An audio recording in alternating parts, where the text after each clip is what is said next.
안녕하세요. 그레이스입니다. 이번 시간에는 이 과목 빅데이터 탐색 과정의 첫 번째 과정인 데이터 전처리 과정을 살펴보도록 할 텐데요. 그 중에서도 데이터 정제 방법에 대해 공부해 보도록 하겠습니다. 자, 우리가 앞서 데이터를 수집하고 적재를 했다면 이제 이 데이터를 분석 전에 다듬고 데이터의 분포를 확인하는 등의 간단한 데이터 검토 작업이 필요한데요. 이것을 데이터 탐색이라고 합니다. 이 과목은 그래서 이 과정에 대한 얘기가 되는 거고요. 데이터 탐색 중에서도 데이터 전처리 과정은 데이터의 오류를 보정하고 데이터를 정리하여 데이터의 품질을 높이고 분석의 정확도를 향상시킬 수 있도록 하는 전반적인 작업을 얘기합니다. 데이터 분석의 모든 과정 중 80% 이상의 많은 부분을 차지하는 만큼 분석 모델링 작업도 물론 중요하겠지만 실제로 분석 전체적인 흐름에서는 이 필요한 데이터로 만드는 전처리 작업이 매우 중요할 수밖에 없습니다.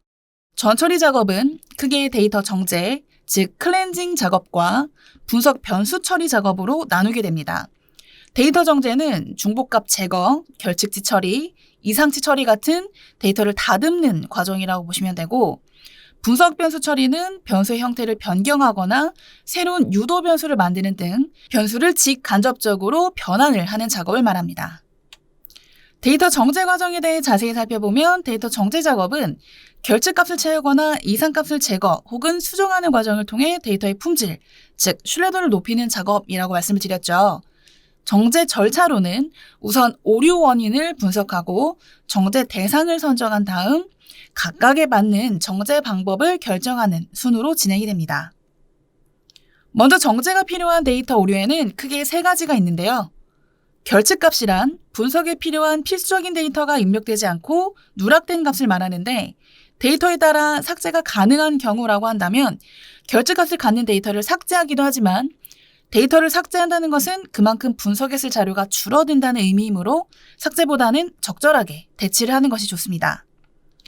노이즈는 실제는 입력되지 않았지만 입력되었다고 잘못 판단된 값이라고 많은 책에서 소개가 되고 있지만 사실 노이즈라는 말은 원래 소음, 잡음을 의미하기 때문에 분석에 있어 방해가 되는 데이터 정도로 정의하는 것도 좋을 것 같습니다.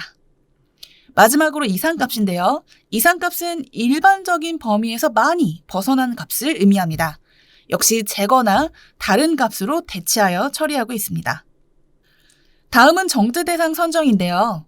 특정 데이터에 제한을 두지 않고 모든 데이터를 대상으로 정제 작업을 수행하게 되는데 특별히 품질 저하의 위협이 큰 데이터에 대해 더 많은 정제 작업을 수행하게 됩니다. 보통 내부보다는 외부 데이터일수록 정형보다는 비정형 데이터일수록 잡음이나 오류가 많기 때문에 정제 작업을 할 가능성도 더 높겠죠. 정제 대상이 결정되면 데이터나 분석 목적에 맞는 정제 방법을 결정하게 됩니다.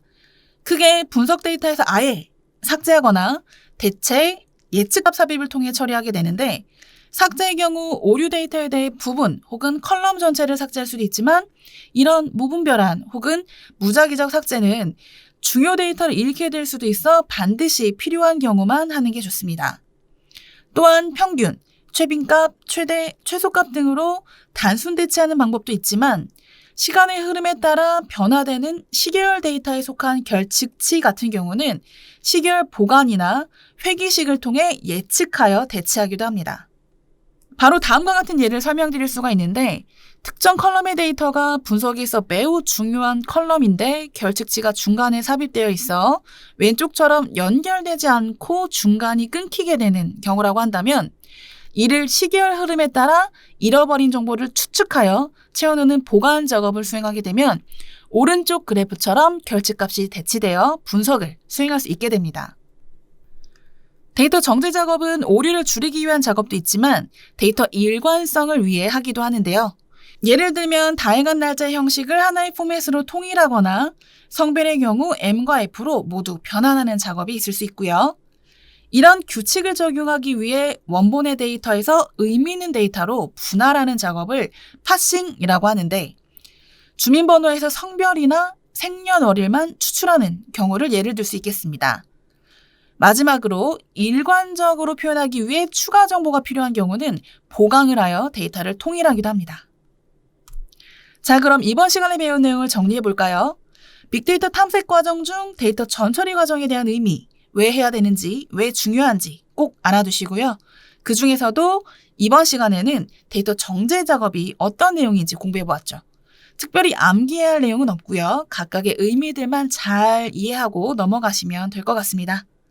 자, 그럼 다음 시간에 또 뵐게요. 바이바이.